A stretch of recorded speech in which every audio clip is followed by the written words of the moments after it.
नमस्कार, मैं अरमान Saifi. You news live में आपका स्वागत है। चलिए नजर डालते हैं दिन भर की बड़ी खबरों पर।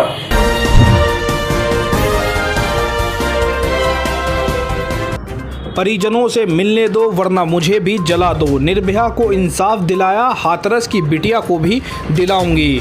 निर्भया को इंसाफ दिलाने वाली वकील सीमा कुशवाहा पहुंची हाथरस। कहा, जैसे निर्भया की लड़ाई लड़ी और जीती, वैसे ही हाथरस की बिटिया की भी लड़ाई लड़ेंगी और जीतेंगी। उन्हें परिजनों से मिलने नहीं दिया गया। सीमा कुशवाहा की पुलिस से भी झड़प हुई, जिसमें धक्का मुक्की भी हुई। इस तरह की बर्बरता आखिर क्यों, ये पूरा देश जानना चाहता है। मीडिया को परिजनों से नहीं मिलने दिया जाता। अब वकील जो उनका केस लड़ना चाहती हैं, उनको भी नहीं मिलने दिया जा रहा है। आखिर प्रशासन छिपा क्या रहा है? आखिर क्यों परिजनों को इतना उत्पीड़न का शिकार बनाया जा रहा है? क्यों उनके साथ इतना अन्याय हो रहा है? सीमा कुशवाहा को रोके जाने पर उन्होंने क्या कहा, आइए देखते हैं।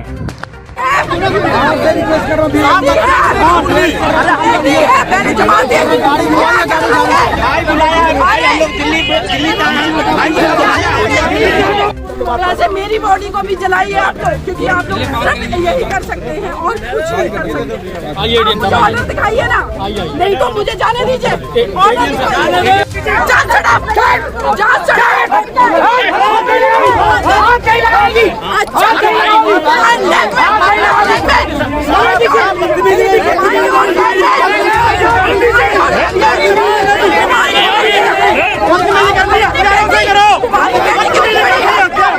बेटी के बाप हो, बेटी के बाप हो,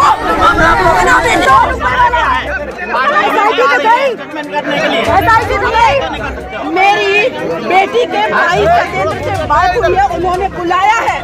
मैं इस केस को हैंडल करूंगी, मैं जाने दीजिए।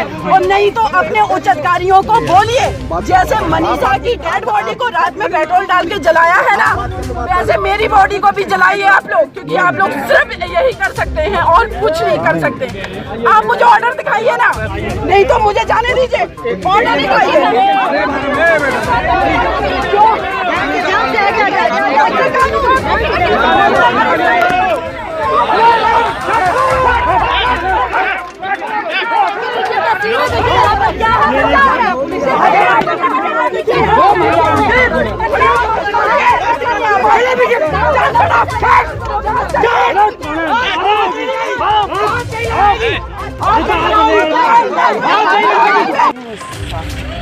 आप हैं सीमा कुशवाहा जी? सीमा कुशवाहा जी, आप यहाँ पे आई हैं, किस लिए आई हैं यहाँ? देखिए, मैं यहाँ पर मनीषा को न्याय दिलाने के लिए आई जी।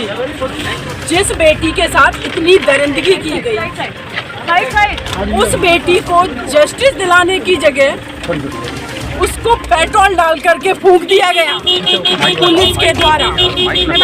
आप उस बेटी को बचा नहीं पाए। लॉ एंड ऑर्डर आपका फेल था पूरी तरीके से। 8 दिन तक रेप का सेक्शन दर्ज नहीं किया आपने। जब उस बेटी ने अपना दम तोड़ दिया, उसके बाद किस वजह से आपने उस बेटी को पेट्रोल डाल के जलाया? हम बेटियों की डिग्निटी की कौन रक्षा करेगा? कानून नाम की कोई चीज या तो उन बेटियों को पेट्रोल डाल करके जलाया जाता है, जलाया गया। उसे कौन है यहाँ से? उसके बाद आप देखेंगे एसिड छिड़का जाता है। आईडी नीचे करना जी वालों। जो लोग इस क्रिमिनल माइंडसेट के हैं, वो एसिड छिड़कते हैं। पुलिस पेट्रोल छिड़क करके उस बेटी को मार देती है। उसकी आत्मा को मारा जाता है, उसकी डिग्निटी को मारा जाता है। मैं यहाँ इसलिए आई हूँ, आप लोगों के माध्यम से देश के प्रधानमंत्री, उत्तर प्रदेश के मुख्यमंत्री और जो लोग भी इस रिस्पॉन्सिबल पद पे हैं, उनसे मैं सवाल करना चाहती हूँ कि देश की 49% आबादी के लिए आज तक आप लोगों ने क्या किया है? आपकी क्या स्ट्रेटेजी है? बलरामपुर में जब तक ये दर्द कम नहीं हुआ, तब तक बलरामपुर में एक और बेटी को दरिंदों ने खा डाला, उसके साथ बर्बरता की। मैंने निर्भया को जस्टिस दिलाया, मैं मनीषा को भी जस्टिस दिलाऊंगी। कहाँ तक ले जाएंगी इस केस सीमा जी, को? क्या आप केस लड़ने की बात कह रही हैं? बिल्कुल मैं केस लड़ने की बात कह रही हूँ। सुबह उनके भाई सत्येंद्र से बात हुई, लेकिन वो क्लियर बात नहीं हो पा रही। वो लोग बहुत दुखी हैं, इसीलिए मैं यहाँ पर आई हूँ कि उस परिवार से मुझे मिलना है, उनसे बात करनी है और मुझे इस बेटी को न्याय दिलाना है। सबको रोका जा रहा है, मीडिया को सुबह से एंट्री नहीं दी गई है। केस के अंदर SIT है, क्या आप जाने की कोशिश करेंगे अंदर? मैं बिल्कुल जाने की कोशिश करूंगी। देखिए, अगर लॉ एंड ऑर्डर फेल हुआ है तो वो आपके वजह से। आप क्रिमिनल्स को नहीं रोक पाते हैं, आप उस बेटी को जस्टिस नहीं दिला पाते, वो बेटी की डेथ हो जाती है, उसको ठीक से ट्रीटमेंट नहीं दे पाते हो। और जब हम देश की बेटियां आवाज उठाते हैं तो उनको आप क्यों रोकेंगे?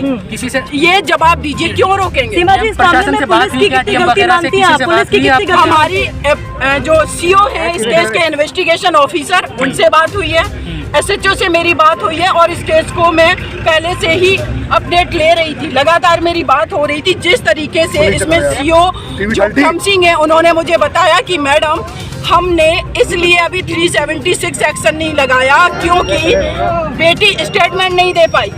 जो बेटी वेंटिलेटर पे है, बोल नहीं सकती, लिख नहीं सकती, उसका मेडिकल कराना चाहिए था, आपको सारी चीजें क्लियर हो जाती।